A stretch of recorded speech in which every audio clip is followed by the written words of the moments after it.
afternoon, brother. How you doing? Man, we started at the same time. That's how excited we are, right? It's Wednesday, hot doggity dog. Welcome, brother. It is Wednesday. It is Wednesday in Texas. It is Wednesday everywhere. How are you, man? I'm doing great. I'm doing fantastic. It's a great day here in El Paso, Texas, and I couldn't wait to get on today. I know. It's always great to have you. We had kind of a bye week, and then but before we say anything, man, you didn't say this, and you didn't say it the last time, but I got to say it now. I want to congratulate you on your award today, top in sales. And I don't know if it's just your brokerage or in the entire company, but man, congratulations. Tell us about that. Thank you very much. So it is, I was for 2020. So now you're getting me all nervous. For 2020, I was just recognized, and strangely enough, I have my plaque here. But yeah, I always put it in my desk. But I was recognized as the top producer, so top sales in my brokerage here for Better Homes and Gardens Real Estate Elevate in the El Paso area. And, this one is very special to me because, as we all know, 2020 was a very difficult year for everybody. Mm-hmm. And I didn't know what the heck. So March of last year, I didn't know what the heck was going to happen. Right. Quite frankly, a lot of us realtors thought that we may not be able to continue and have to find something else to do. But it just goes to show that you just can't give up, right? And we heard it a lot in our shows with previous guests that you cannot have failure be an option. So that was my mentality. Don't allow failure to be an option. But it feels really good. I share it with my wife, with my kids, with my family, and also with my team, because I think for in real estate, although you do a lot of it, on your own with clients and things like that, it really does take the team to make it happen. But yeah, man, it feels good. It feels surreal, but it does feel good. Thank you, man. Appreciate it. Good. Well, congratulations. Well deserved, as I told you. On social media, I know that it's I know what it takes, being in sales myself. Hey, I forgot that the draft was tomorrow. It is. I'm excited to see what the heck Jerry Jones does. I mean, he's going to do whatever he wants to do, but I think it's going to be an exciting time. I don't even know what pick we have. It's a 10th pick. Mm-hmm. So the 2021 pick of the NFL draft, however he says it, Dallas Cowboys pick. What's it going to be? I don't even want a name. I just want a position. Well, everybody's saying that. Yeah, I think everybody's saying that he's going to trade down to begin with. So we might make a pick earlier than the 10th pick. But I think it's going to be. I think if that tight end from Florida is not available, I think it's going to be. I think it's going to be defense. I think it's going to be a cornerback. So. A quarterback. Okay. No, a cornerback. Oh, cornerback. Yeah, that's what we need. That's what we need. Okay. Well, man, let's get into it because we're going to have we have a great guest and we have great information. So with that, my name is Javier and we are Problems. And my name is Jorge and Opportunities. I want to welcome everybody again this afternoon to our podcast. It's very exciting to have everybody and spend some time with you and your families, and hopefully, we all learn a little bit from our guest and what we bring in. A very long time ago now, kind of feels like it's been a very long time. Somebody told us that for every problem, there's always an opportunity, and sometimes it's hard to understand that. But my brother and I have really embraced the message, so much so that we made it a whole podcast out of it. And every week, we're very excited. Our guests are also very excited. Some are very nervous. Some are very afraid. But the message is always there and clear. So, we always want to welcome anybody that wants to hear us or be a guest in our program. I mean, everything has gotten so much better. We've come a long way. With my son Israel being the producer. And my brother and I being innovative and creative every time, as we move along. But again, thank you so much, and that's how we started. That's how we're here, and that's how we continue to move forward. So, introduce our guest for tonight, brother. Thank you. Yeah, and that's a good point because we do try to innovate. We do try to bring unique content. It's not just maybe one type of show or one type of business or one. That was our goal from the beginning, is to find those opportunities anywhere they could be found. And we've had some really good guests, including tonight. Today's going to be a really, really great lesson in just really law and the legal process, especially, and maybe a little history. I love to follow her. So a lot of her Twitter Twitter posts have a lot of quotes that are historic, and that's one of the things that I really like. I'm going to hit on some highlights of the biography she sent us. She is a trial attorney, over 25 years of experience, board certified by the DWI and National College of DUI Defense. Frequent speaker at both national and statewide seminars. She has also appeared numerous times as a legal commentator for CNN, National Fox News, as well as the local DFW stations with DWI-related stories, and active in fighting bad laws within the Texas legislature. But even more importantly, she's a regent to the National College of DUI Defense, board member of Texas Tech School of Law, advisory board member of Senecor, a nonprofit drug and alcohol abuse rehabilitation facility, and for years has volunteered her time to the Dallas Bar Association statewide high school mock trial competition, what I think is really cool. We actually had a little mock trial in our house way back in the day. We might talk about a little bit about that. And this is really interesting. She also volunteers her time to teach American law to Ukrainian law students and lawyers throughout the Levitt, and I hope I pronounced that right, Institute.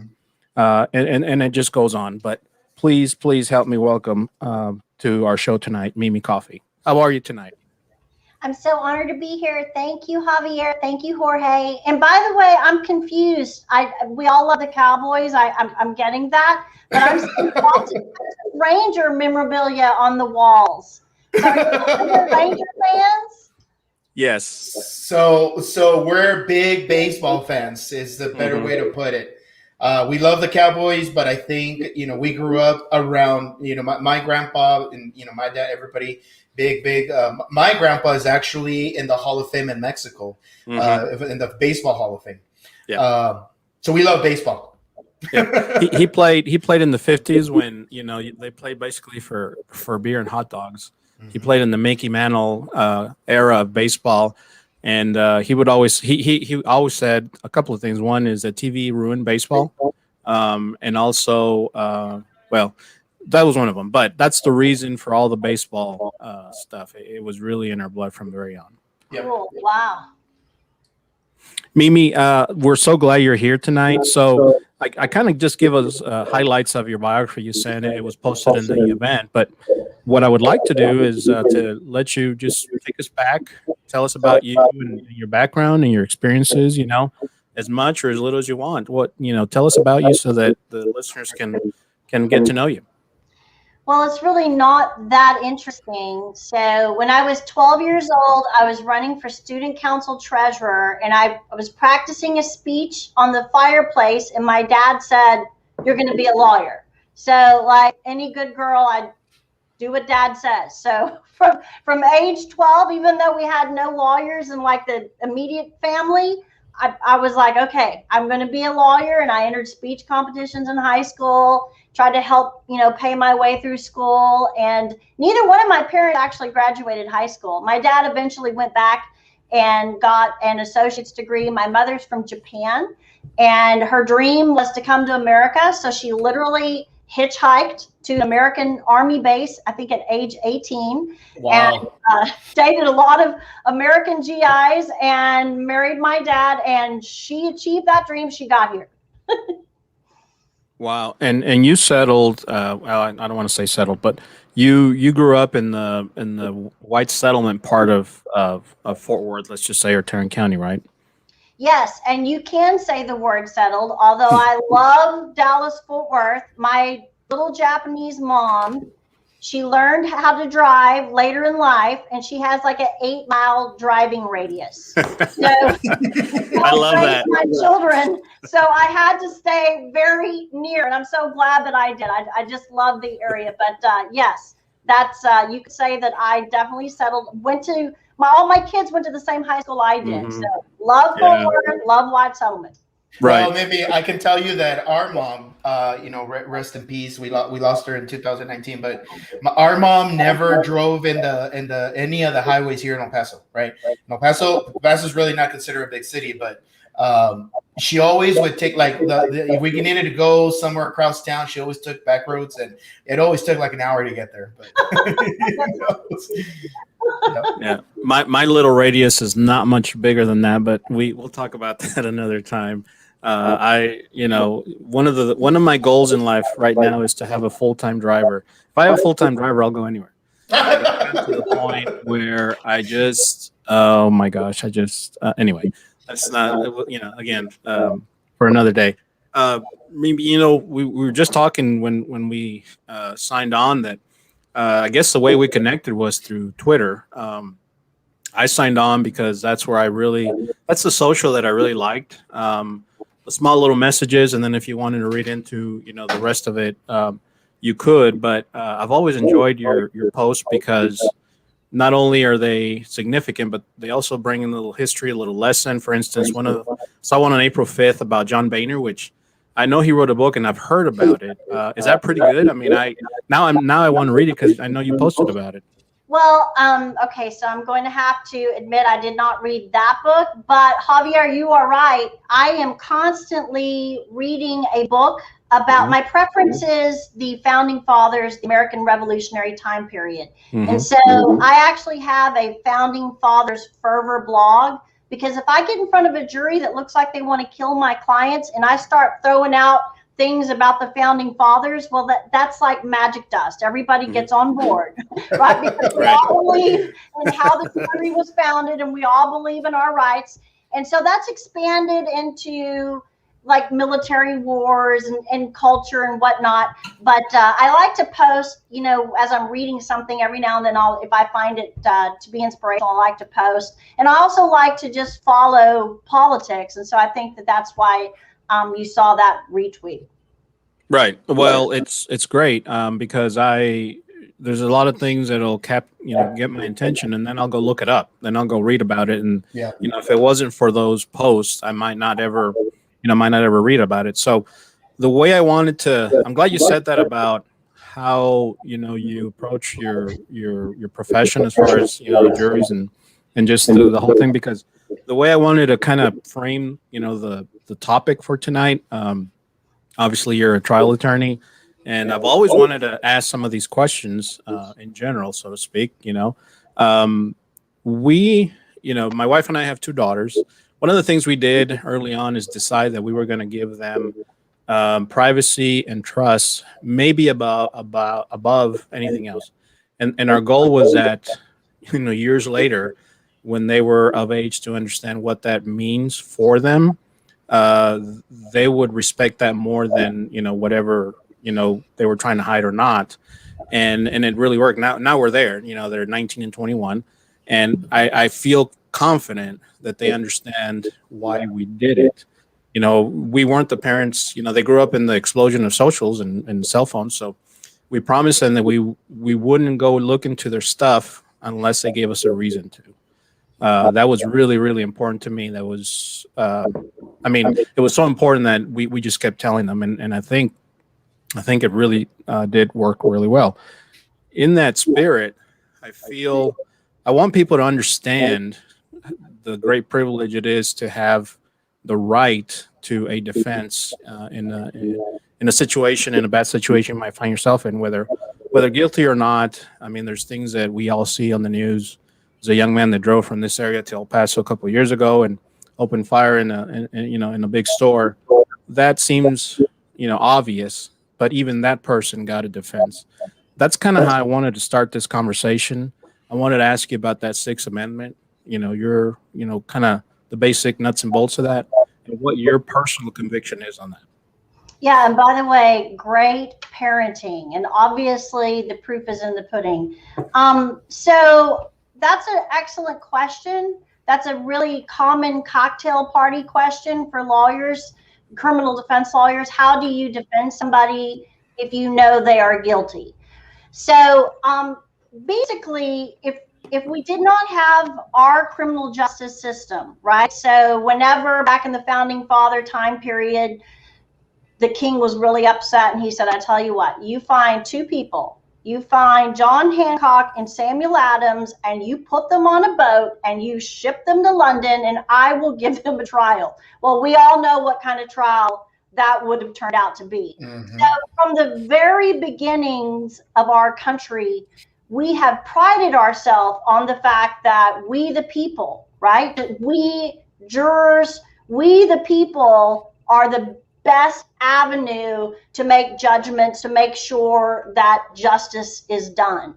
And in order to do that, you know, it's never a good idea to represent yourself. I can speak from experience. I was a Baylor student, and I got a ticket that was not correct, and I went to trial, and of course that was a really bad idea. I thought I could do it on my own.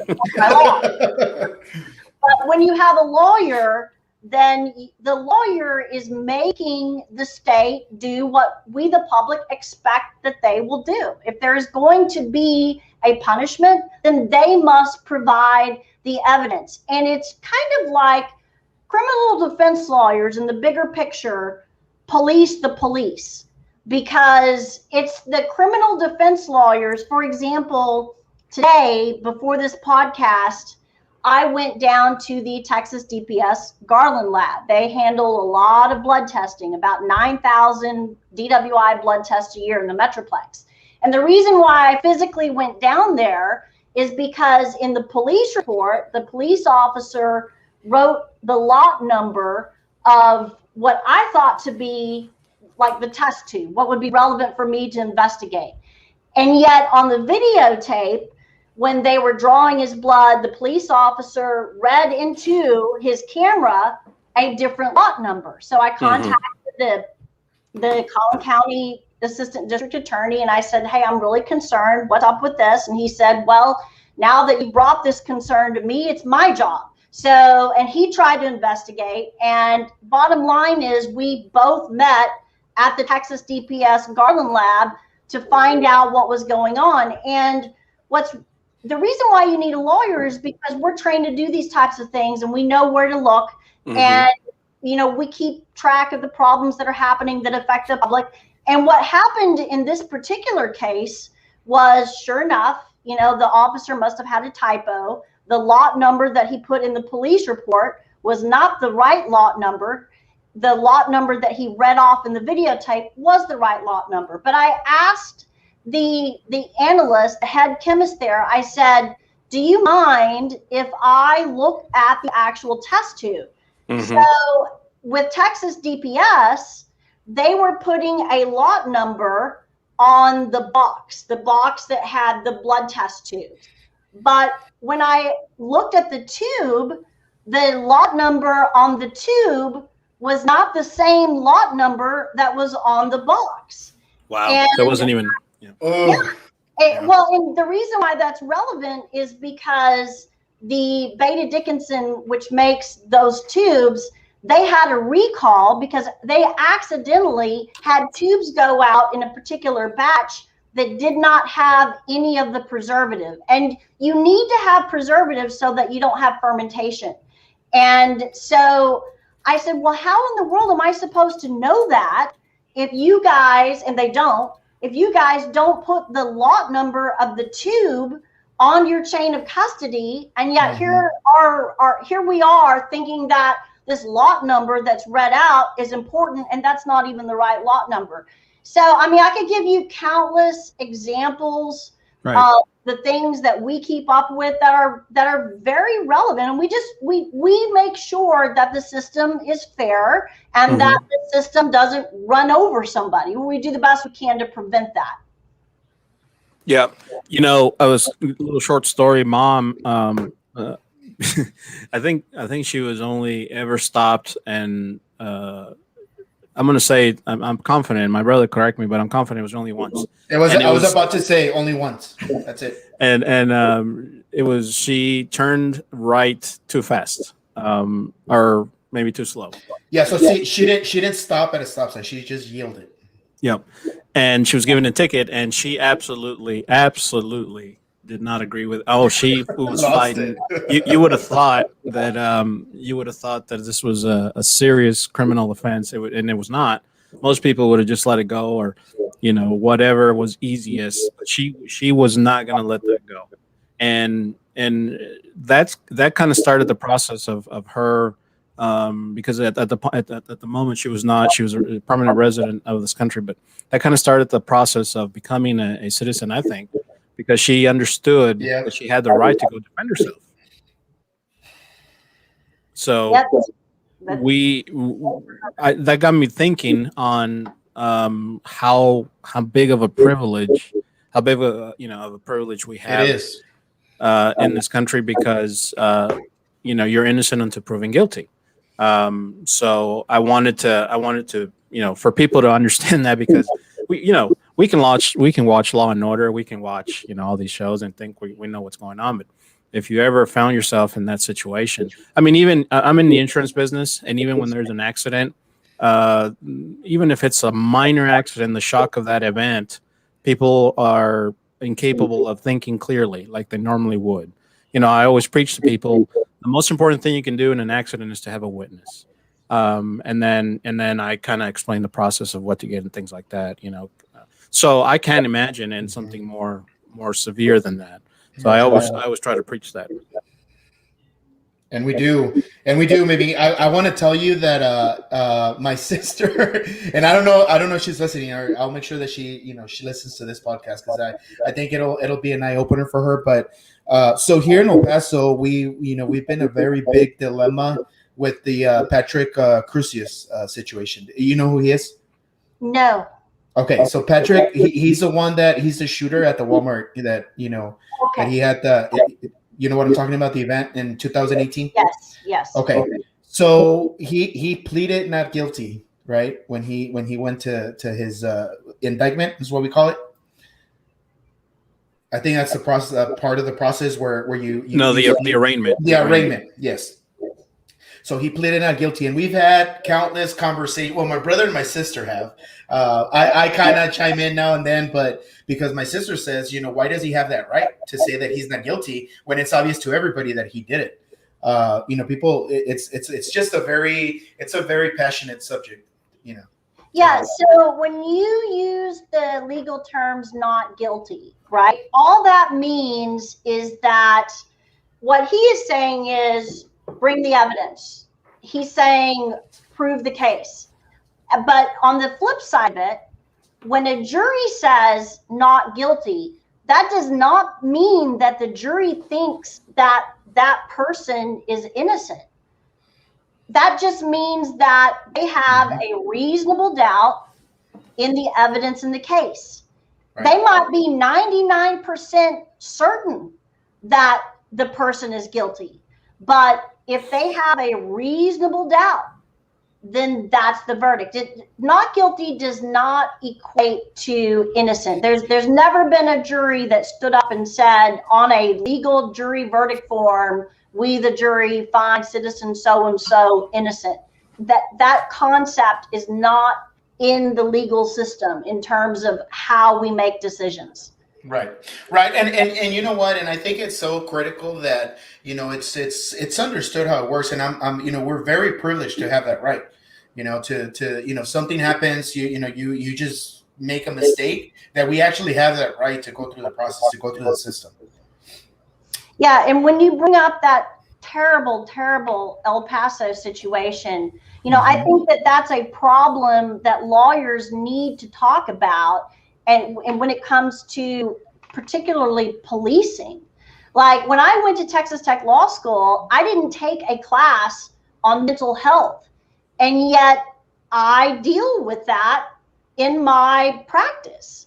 And for police officers to be out there and, they're being called to handle very serious mental health issues, they're not trained to do that. And I think that's just a huge problem that we have a great opportunity to address. We can really improve policing in America. Like, I don't know how many times that young man had any type of police involvement over any type of mental health issue, but if there had been and he had gotten professional treatment, we'd like to hope that, maybe that would not have happened. I mean, we can't predict that, but I think that we as a responsible society need to change how we address mental health in the criminal justice system. It is super duper important. And when you address it with the policing, then hopefully you prevent them from getting into the criminal justice system. Yep. Yeah, that's a great point. It is a great point, and actually a great segue to our next segment here of the show. Maybe the title of this show is "Problems with Our Judicial System and Law Enforcement." You already started talking about it, but do you want to expand a little more in what problems you see out there? Oh yeah. So the biggest problem that I deal with, and states are different. Like in some states, your judges are elected. In some states, your judges are appointed. Or you have in Missouri, you have what's called the Missouri Plan, where you have lawyers that know what they're looking for, what would make a good judge. They come up with candidates, they choose a candidate, and then that candidate becomes a judge, and then the public has a retention election. If this judge is doing a good job, then they can retain that judge. So now don't get me wrong, I practice all over North Texas under many, many incredible judges that they've signed up to help people. They do a wonderful job. But the problem is, if there is one thing that can predict a person's behavior, that is nobody wants to lose their job, right? I mean, we saw what happened with the affluenza case here in North Texas. The public was so outraged that that judge literally stepped down. And so what I deal with DWI is those judges, they are so afraid of losing their job. They don't want to be in the news because they gave somebody a light sentence and that person turned around, like the guy in Weatherford years back, that over the Christmas holidays, he killed, I think it was 5 high school girls. The public becomes outraged. How did that happen? Why didn't he get a more stringent punishment before? And so what that translates to is what's happening here in Dallas-Fort Worth. You have got, it's terrible. So let's say you've got a 57-year-old guy who has lived an extremely responsible life, right? And he's not even convicted yet. He gets pulled over. Let's say he doesn't realize that a tail light's out or a headlight's out. He gets pulled over. Suddenly he's got a DWI. He's in the judicial system. Well, guess what? There are some restrictions, but some judges, it just depends.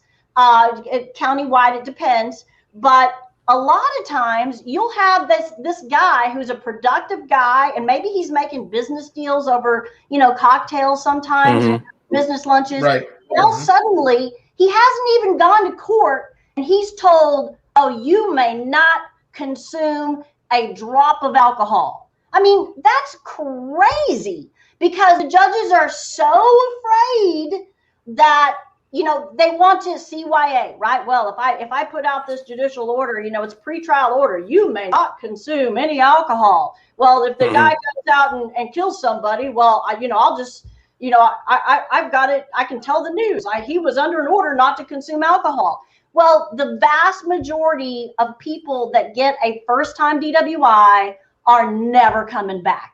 And what you are doing is, I'm surprised, like the restaurant industry and the bar industry isn't up in arms with their lobbyists. But what you are doing is you are destroying a person's life. Just because a person gets one DWI does not mean that they're a risk to society. There are other factors. You need to have a substance abuse assessment, all kinds of things. And what that person's found not guilty. I mean, what have you done? I had a case that went 4 years before my guy was verdict. Yes. And that's just crazy. And I get these constant calls from my clients like, Mimi, this is crazy. What is going on? And I'm like, I know. And another big issue is, you can have a first-time DWI.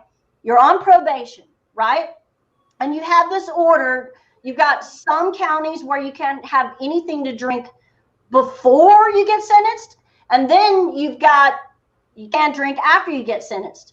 Well, guess what they do? As soon as probation is over on a first-time DWI, hey, I can finally have a drink. Let's go and celebrate. That judge has done nothing. If you're trying to change habits, if I was the judge, I would say, okay, I would tell my probation officers, all right, find out what this person's social schedule is, find out when they drink, just in terms of, let's, you know, if you expect that they're going to take 10 Ubers a month, when they come in once a month to check in, ask to see their Uber log. I mean, that is giving them a tool. Maybe somebody who otherwise would not use Uber or Lyft suddenly gets the training to use Uber and Lyft. That benefits society. But when judges are so afraid that some remote thing is going to happen and it affects everybody incongruously, that's not justice. And that's why I think that we really need to, the Texas legislature, they've already done a study, and they have determined that electing judges,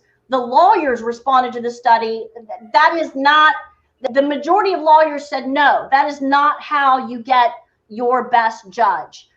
I think we need to go back to the drawing board, have something like the Missouri plan. I think that, you know, most people that go and vote for judges, you see like 10 judge benches, and then you see, you know, all these names. You don't know who those people are. So it makes no sense. If we really want justice, we need to take that extreme, ridiculous fear factor out of it. You know what's really, really interesting here, Mimi? You know, everything I'm listening to you, everything that you're saying. If I think about everybody that's caused harm, like, so anybody that's, you know, while they were driving while intoxicated and got in an accident, killed someone, just created just something, you know, just really detrimental. Every single time it's somebody that's either on their like third, fourth, fifth, you know, time. They have a very bad back. So what this is telling me is that anybody that they've ever tried to do to control this person hasn't worked, right? Because they still getting behind the wall, creating these issues. Yeah, now that's when you clamp down. I mean, when you've got somebody on their third, and maybe they weren't guilty that time, right? But when you see that there's a history, that's when I think that you're justified. You know, you have them go through a tape assessment, a substance abuse assessment. That's when, you know, you try to fit the solution to the problem. Yeah, I saw a video on your YouTube channel where a person was had a breathalyzer in her vehicle. Yeah, she was using her daughter. Her daughter come in and blow in the breathalyzer, and that's the way she would start her vehicle. Obviously, that's someone who is on far beyond the scope. And you said it in that interview. That's someone who has gone beyond the scope of not only parenting, but just what, you know, that's someone who doesn't really see the point in what has just happened. Yeah. Well, the person has got bigger problems than just, you know, getting a DWI and trying to go through a breathalyzer. I mean, I know. I mean, what can you do? Well, you just go in and drive another car that you don't have to blow into. You know what I mean? So yeah, and that happens. And if we were trained people, you know, to use Uber, then if there was more emphasis on that. Now, you can't always prevent that, but right now we're not addressing the whole Uber issue for the folks that I talked about at all. It's just this blanket don't drink, and they can call you up and then you give a urine sample and it will show within 5 days whether or not you have been drinking because of the enzymes that's produced by your liver. Mimi, we've got a question on the chat here real quick. So I'm gonna ask it, and then you give us your thoughts. So have you ever seen an unfair judgment when working with minorities, so such as Black, Mexican, Asian, etc.?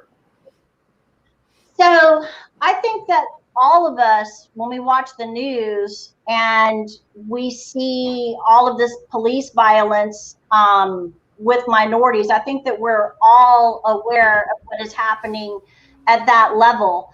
Now, I think that, for example, probably a public defender could answer that question a lot better, but I will tell you that I do have a lot of faith in our community. I had a young he was a professional basketball player in Europe. He's from San Antonio, moved to Dallas, single father of 3 kids. He's Black. And guess what? He fell asleep driving. And thank God the police officer was not seriously hurt. The police officer, the dash cam video was on, I think, Inside Edition. We had a trial. The dash cam video showed that, you know, my guy fell asleep and he was outside of a car giving somebody a ticket or talking to them, and my guy hit him. Well, thank God there was no serious injury. I mean, hardly any injury at all. And the DA's office wanted to charge him, and did charge him, with aggravated assault on a public servant with a deadly weapon. The plea offer was 18 years. He was looking at 99. It should have been charged as a DWI. That's just, there was no serious bodily injury. It did not fit the elements, and a Tarrant County jury found him not guilty on all the counts except an assault. You know, if you're asleep, you don't know you're assaulting a police officer, nor is he the kind of guy that would ever do that. So it's been my experience that, you know, I have a lot of faith in our community, and, you know, I've had a lot of really, I'm very happy to say that I believe that here in Dallas, Fort Worth, we've got a lot of folks that just want to do the right thing. Yeah, I've been selected to, you know, well, at least initially, to serve on a jury. I have never been picked. I've always made the cut to not be picked. But I did serve in a local city, Arlington City Municipal trial, and it was something simple. It was, again, something like a red light, or somebody had run a stop sign or something like that. But it made me, like you say, it made me have faith that we really are going through the proper steps if you really do want your moment in court. Because again, this was something very simple, but they really did take it seriously and go through the whole steps of what this was. So I totally agree with you on that point.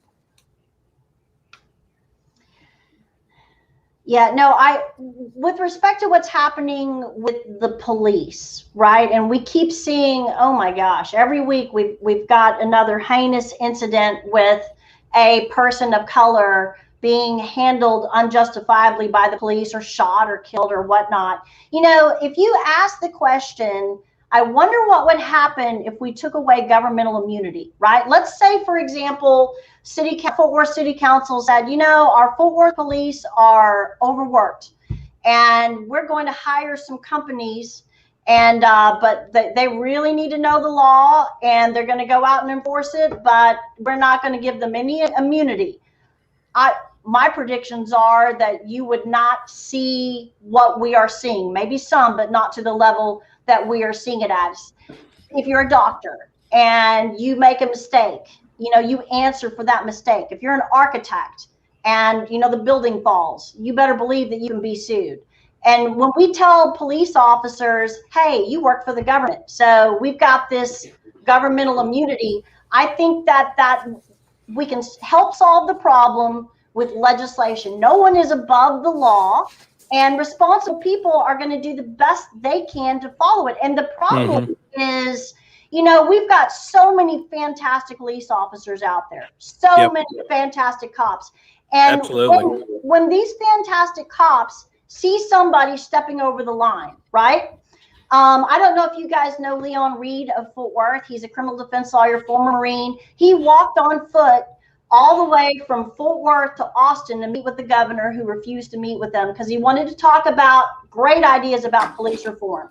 So I do know, yes, because of you, I do know who he is. Yes. So, like, police chiefs were talking to him, and all these police officers were trying to tell him, hey, tell the governor this, we need this. And one of the biggest problems that we have right now in policing in America is the good cops are afraid to say anything, because when you get a cop that steps over the line, guess what? He goes through the process and he keeps a job.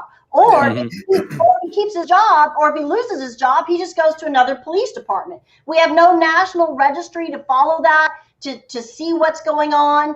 And then you've got internal affairs that basically 25 years of practicing criminal defense, and I can tell you that it's a lot of whitewashing. And so the good cops, they know, well, it doesn't matter if I say anything because he's still going to keep his job. Now I've got this guy or this girl really upset at me, and that should not be the case. Yeah. Totally agree. Mimi, you know, we're in the era, we're in the age of social media. We were talking a little bit about this off air, you know, with the different platforms and things. How much do you feel social media has really changed the system? How much has social media changed what? The system, you know, just overall judicial system, or impact, or has had an impact on it. Yeah, well, like, you know, I like to follow what's happening at the Court of Criminal Appeals. I like to follow various Court of Criminal Appeals justices. So I think lawyers are pretty interested in all of that, but I'm not quite sure the public really is. I know the public really gets on board when they see a huge injustice. But in terms of social media, I don't know if that's just a favorite of people's. I don't think it's that hot. Now, when you have police brutality, that becomes super hot. And I think that the movements that have helped bring this to light, the marches where the people are saying, we're not going to stand for this, I think that that's excellent. And I think that's what's needed to bring about change. So in that respect, I think social media has been phenomenal.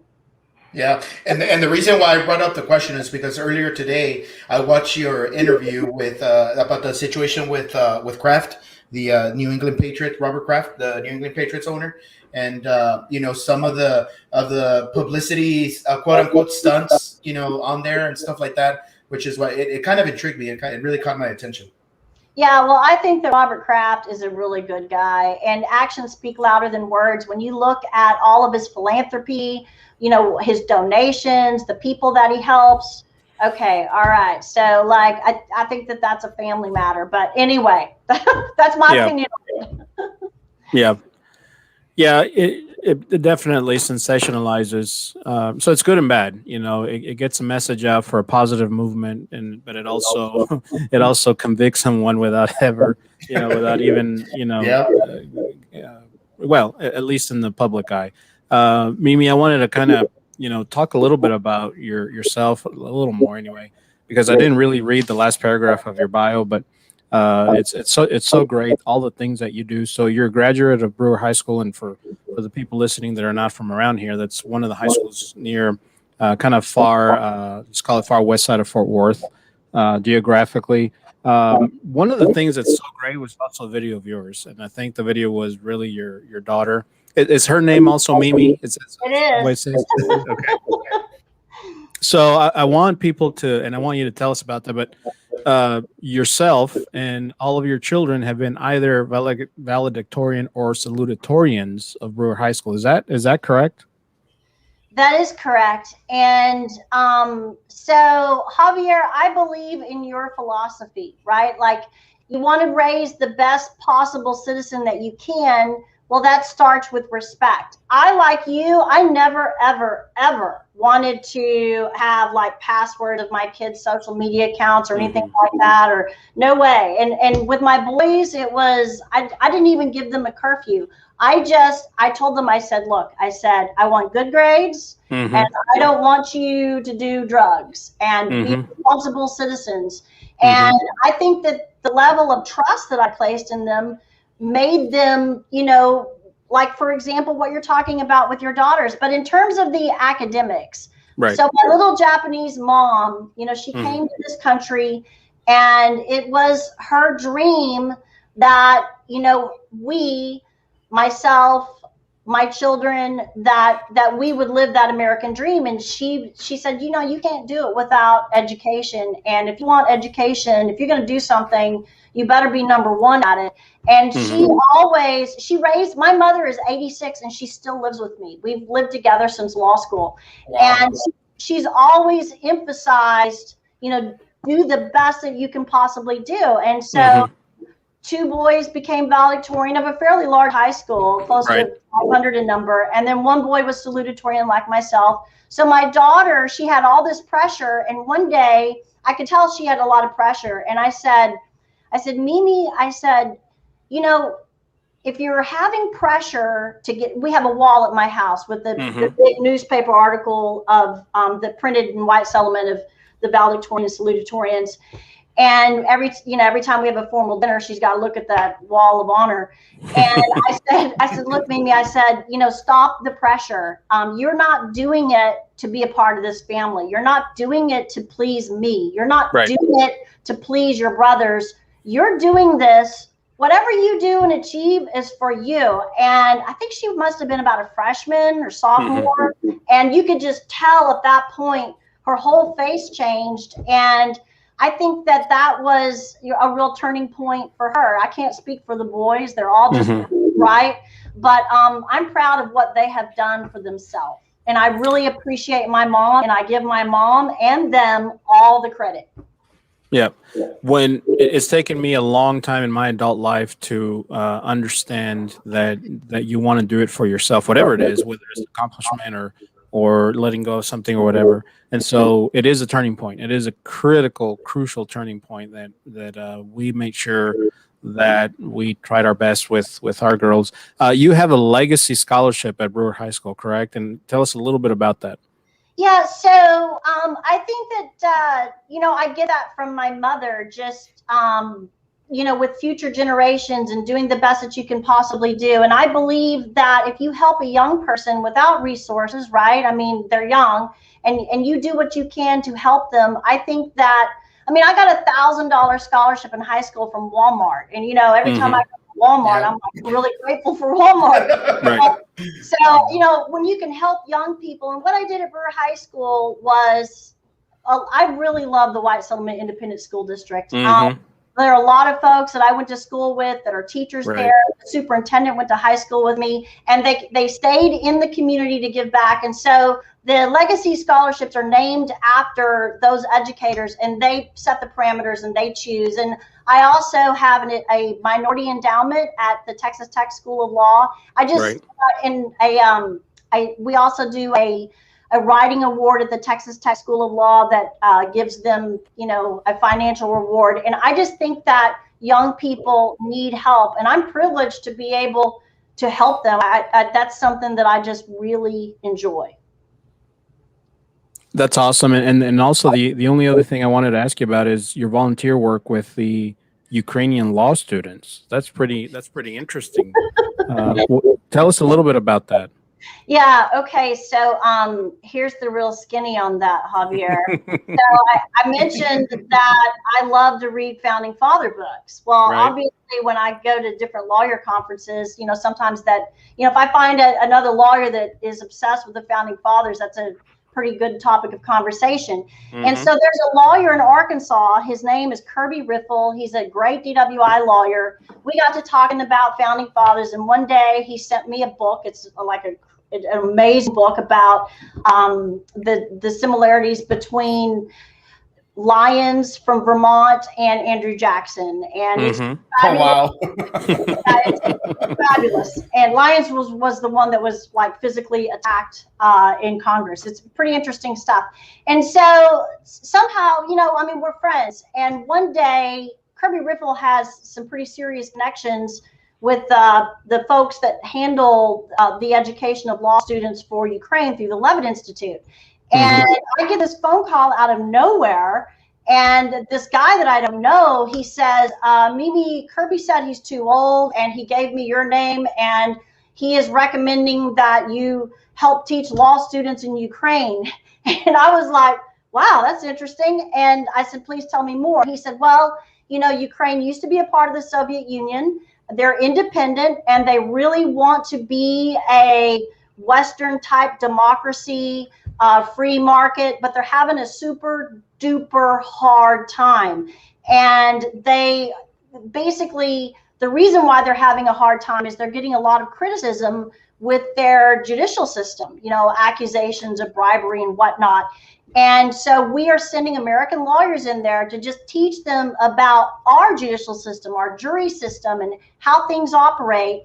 And we can help the Ukrainians at that level, the future leaders, then maybe one day they can, really have a great economy and be a really productive member of Europe. And so when I found that out, it was pretty scary, because it's still scary because Ukraine is going through war with Russia.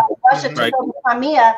But I did some research, and it was a scary time. If you watch the movie Lion in Winter, you can see what's going on there. But so you pay, right? It's not they're paying me. I paid the money to go over with housing and, helps the Levitt Institute, and with my airline ticket. I paid the money to go teach at police academies and law students at different law schools, and also met with practicing lawyers. I would do 2 lectures a day for 2 weeks, and I really enjoyed it. And when I was there, someone was assassinated. A Politico was assassinated in the streets. Oh my! Wow. So I'm hoping that those young people, they love what we have in the United States. They want to have an opportunity, but companies are afraid to invest in Ukraine, because why would you invest in Ukraine if the judges are paid off, right? Yeah. And right. so that's the big problem, and I would love to see Ukraine flourish. Mm-hmm. And there's a similar sentiment in Mexico. Our heritage and some of the things that go on there. People don't even try. Let's just say they kind of give up because they just feel like it's no point. I mean, if you're not of the affluent, if you don't have the way to pay it off, so to speak, we hear a lot of bribe stories. You just kind of, give up. And this is why this was so important for me to ask you in the beginning, the privilege it is to have, even if it's obvious that you've committed a serious offense or crime or not, that you will get that day in court. That's why it was so important. Yeah, so when I went to Ukraine, they were still, if you were accused of a crime, they would bring you out in court in a cage. Mm-hmm. Oh, geez. They've got it was a glass cage. It used to not be a glass cage, but I mean, they've got a long way to go. Right. Yeah.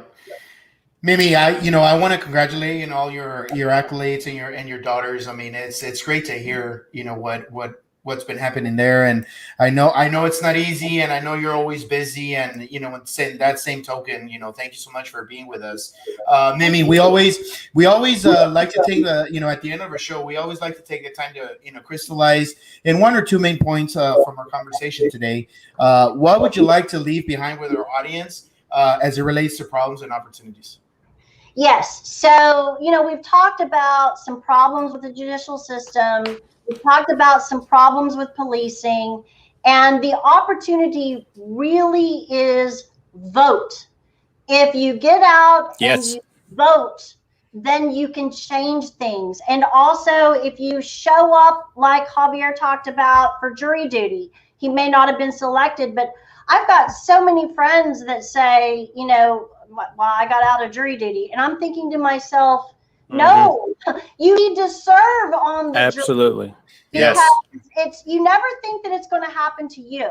And then one day you're leaving a party or whatever. And if you walk into a courtroom and the average age is 65, you're you are on a jury of your peers. So show up for jury duty. Those are 2 opportunities that everybody can do that will have tremendous change. Yeah, it's no joke. Jury duty is not important to anybody until it's your jury duty that is being selected.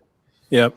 I just one of the things I always read is any Grisham book. I just love the Southern history. Every one of his stories is in a southern town, and the most recent one is a young man. I don't want to spoil it for a couple of people I know read him also, but it's basically a young man who shot his stepfather who's being abusive. But it all came down to that moment in court and the jury. It all came down to that.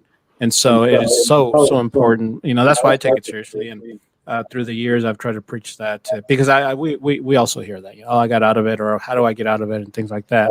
It doesn't matter until it's you, and hopefully it never is. But if you want to offer that service to others.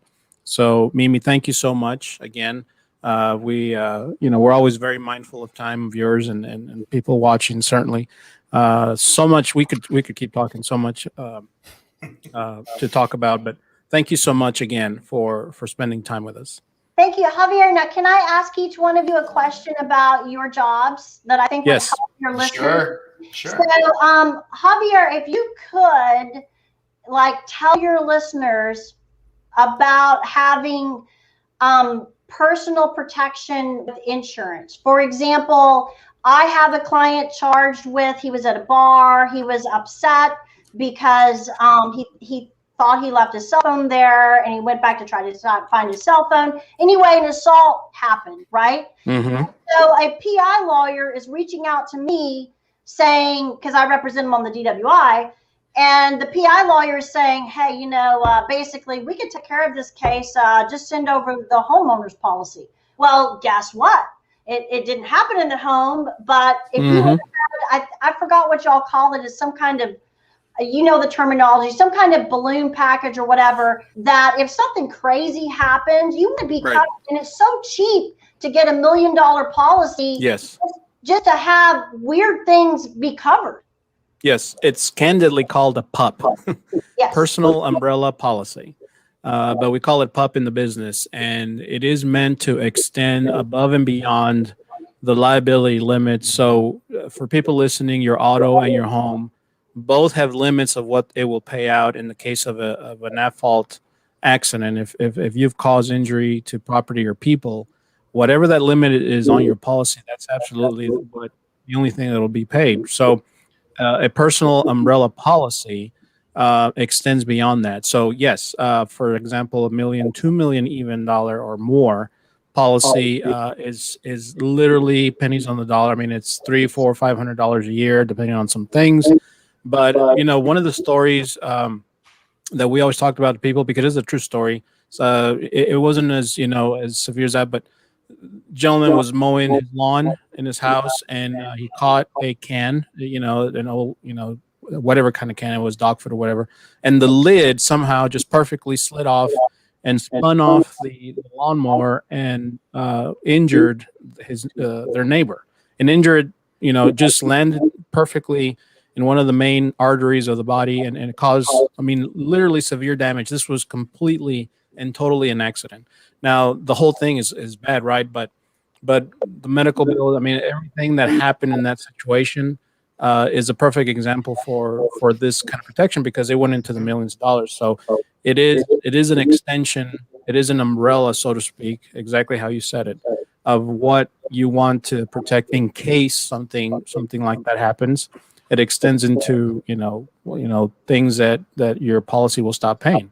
So thank you for asking that question. No, thank you for having that and talking about that. I think that everybody needs to have a PUP. When I found out about it, I was telling everybody in my office, all right, everybody, you need to get you don't know what's going to happen. And they're so inexpensive. They're so inexpensive. Right. And Jorge, I don't know about El Paso, but the housing market in Dallas-Fort Worth is crazy hot right now. Do you have any advice about, is this a time to buy, sell, or anybody that's their ears are perking up because the values have just skyrocketed? Yeah, so that is a great question, because everybody and their mother. So this is a national thing. It's not a local market thing. So what I mean by that is that it is 100%. People always hate me, when they hear this from me, but it is what it is. So it's 100% seller's market, which means, let me give you an example. So if you have a house that it's an appraised value of $200K or so, right? People are willing to pay, up to 30, 40,000 above appraised value for your house. Okay, that's what a seller's market is. So even if the appraised value is not, what you made an offer for, people will pay cash. So a lot of people think, well, yeah, that's great in a seller's market, but what if I want to buy a house? Right. I think, together, the way that the, economics work around it and the numbers work around it, at the end of the day, with how low interest rates are and, how good of homes, these houses are and properties, whether it's new construction or resales or things like that, it's also a good time to buy. Now, is it more challenging on the buyer side? Absolutely.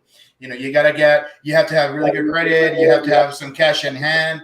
You have to fight the fight, but that's why you need somebody. That's why you need a realtor behind you to do these negotiations. Because because we're the experts, right? There's a lot of clauses and there's a lot of things that come into play when you make an offer or when you sell your house. Because I think a lot of people are thinking, well, you know, if it's a seller's market, I don't need a realtor. I'll just sell my own house. Well, you know, that's there's a lot of things that come into play. You know, a lot of negotiation tactics and things like that. But I would say, even though it's a seller's market across the nation, it's also a good time to buy. It doesn't feel so good on taxes for those of us who don't want to buy or sell, but we understand that it's you know, it's an up and down situation. So well, thanks for the questions. Thank you for the questions. That was awesome. I loved it. You're the first to ask us questions. Yes, I loved it. So I also want to thank all the audience tonight. We're at over an hour, and you know, people have stuck with us. It was just great to have you. Again, it was great to meet you. You definitely have a really good passion for what you do, and we always, my brother and I always love that. Him and I, we have a great deal of passion for what we do, and whenever we have guests that kind of resemble that, it's awesome. And thank you for the points that you made during the crystallization. But our audience, thank you for being with us once again tonight. Thank you, Mimi. We'll talk again. Bye, guys. And so for my brother, this is Problems. And for my brother, and Opportunities. Thank you, guys. Have a great night.